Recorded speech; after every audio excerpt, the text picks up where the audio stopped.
Jadi ayah saya itu pertengahan Desember lalu operasi bedah saraf karena memang ada saraf beliau yang terjepit sehingga mengakibatkan beliau susah berjalan, gitu, susah bergerak. Jadi waktu itu Bapak memang kepengen saya setidaknya bisa mandiri untuk pergi ke kamar mandi sendiri, untuk melakukan ya pokoknya pergerakan yang tidak menyusahkan orang lain.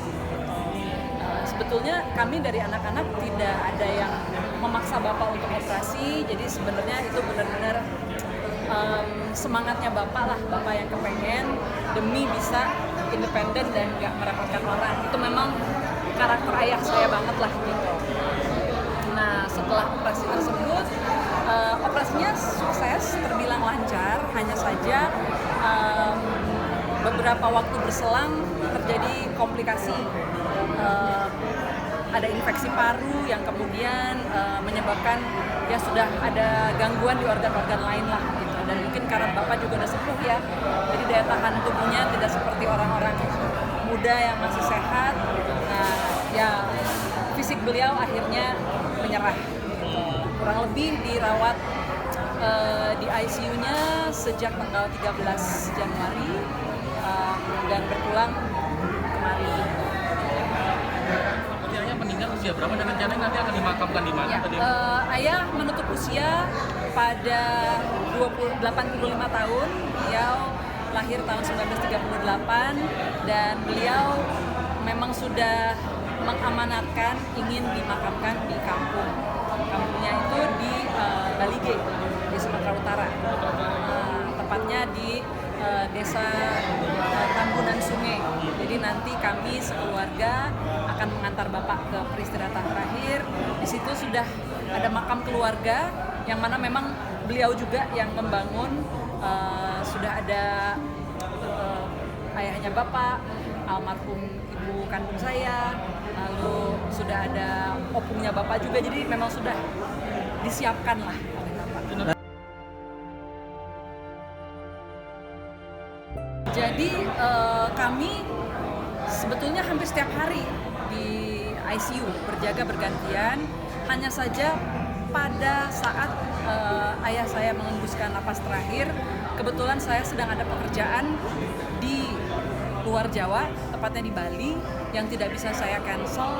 Jadi akhirnya saya berangkat. Tapi itu memang sudah atas kesepakatan kami bersama ya, 5 bersaudara.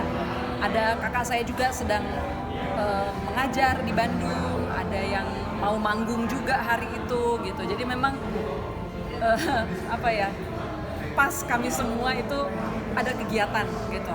Tapi memang ada kakak saya, Kay Mangunsong, yang sudah standby. Beliau memang sudah komit untuk gak kerja dulu deh gitu. Kebetulan kan beliau sutradara, jadi dia bisa menjaga jadwal syuting tidak ada sampai selesai pemilu. Nah, jadi dialah yang kemudian bersama dengan ayah saya. Tapi saat itu sih lumayan ada sekitar 6-7 orang yang bersama-sama ayah saya, termasuk saudara kami yang seorang pendeta. Jadi ya menurut saya kepergiannya Bapak tuh sangat damai, sangat indah. Berarti tapi waktu pas Bapak mengembuskan nafas terakhir gitu, berarti posisi lagi kerja atau memang lagi jalan pulang?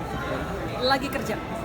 Lagi kerja. Baru mau memulai. Saya mengajar menjadi pemateri sebuah workshop menulis untuk satu instansi pemerintah, dan ya saat itulah saya barangkali setengah detik sebelum saya mulai mau turun ke venue itu saya baca gitu. Dan itu harus tetap bekerja meski suasana hati duka, Mbak? Nah, ini barangkali satu hal yang saya pelajari dari ayah saya. Bapak itu paling gak suka orang yang kerjanya setengah-setengah. Dan Bapak itu sangat pragmatis, sangat logis. Jadi kadang-kadang kalau misalnya kami ada dalam situasi yang Pak, ini gimana Pak? Aku kerja dulu atau ngapain dulu? Dia bilang, dahulukan pekerjaanmu gitu. Nanti baru gampang gitu. Kita bisa ketemu lagi, kita bisa ngobrol. Termasuk kayak misalnya ketika Bapak telepon, terus saya bilang, Pak sorry, aku lagi kerja. Bapak nunggu nggak apa-apa? Oh silakan teruskan gitu. Selesaikan dulu pekerjaan, selalu seperti itu. Jadi ketika saya tahu ayah saya berpulang pada saat saya mau kerja, ya saya dalam hati cuma bisa bilang, Pak, ya temani saya lah, kita selesaikan pekerjaan ini.